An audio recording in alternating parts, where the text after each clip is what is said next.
Hi everyone, मी राधिका पवार माझ्या परत एका नवीन व्हिडिओमध्ये तुमचे स्वागत आहे। तर आज आपल्याला बनवायचे आहेत जामून।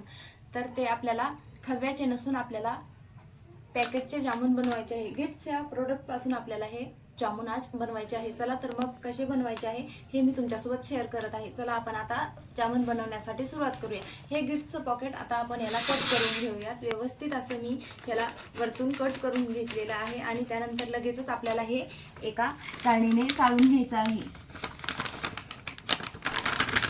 पूर्ण आपण हे ह्यामध्ये टाकून घेतलेलं आहे आणि त्यानंतर लगेच चाळायला सुरुवात केलेली आहे। छान अशा प्रकारे आपल्याला सर्व चाळून घ्यायचे आहे, जेणेकरून आपण जशाच तसं जर प्रोडक्ट आपण पाण्यामध्ये टाकलं आणि त्याची कणिक मळून घेतली तर ते आपल्याला जामून बनवताना गाठी वगैरे होतात। पण असं जर आपण बनवलं ह्या प्रकारे तर आपल्याला त्यामध्ये गाठी वगैरे काही होणार नाही। त्यामुळे मग आपण हे व्यवस्थित असं चाळून घ्यायचं आहे।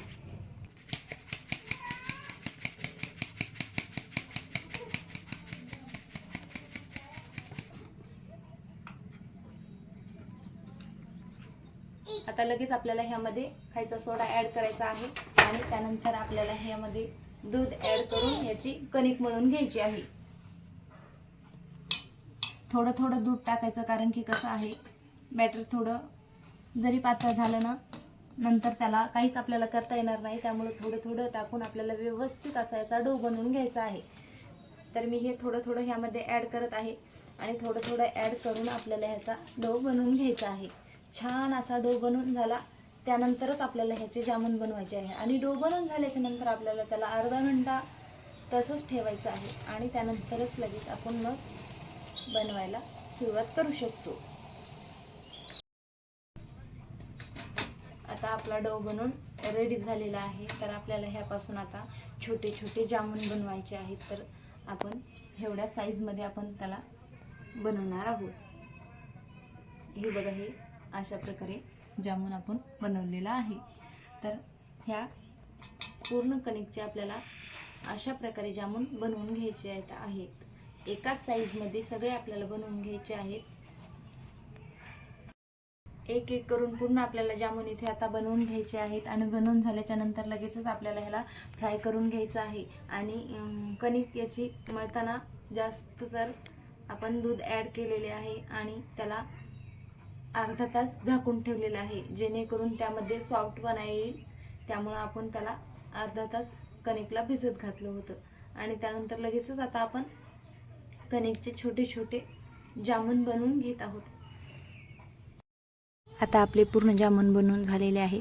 बघू शकता तुम्ही, एकाच साईजमध्ये पूर्ण जामून आपले बनवून रेडी झालेले आहेत। आता आपल्याला त्याला फ्राय करायचं आहे। त्यासाठी गॅस लावला आणि त्यावरती कढई ठेवली आणि लगेचच कढईमध्ये आपण तेल टाकून घेतलेलं आहे आणि तेल टाकल्याच्या नंतर ह्याच तेलामध्ये आपल्याला जामून फ्राय करून घ्यायचे आहेत। आणि एक महत्त्वाचं म्हणजे आता जामूनसाठी कढई ठेवलेली आहे फ्राय करायला, तर दुसऱ्या शेगडीवर आपल्याला लगेचच एक पातेलं आणि त्यामध्ये एक तांब्याभर पाणी टाकायचं आहे आणि त्यानंतर एक ग्लास मी साखर ॲड केलेली आहे। ही आपल्याला जामूनसाठी चाचणी बनवून घ्यायची आहे आणि त्यामध्ये फ्राय केलेले जामून आपल्याला सोडायचे आहेत।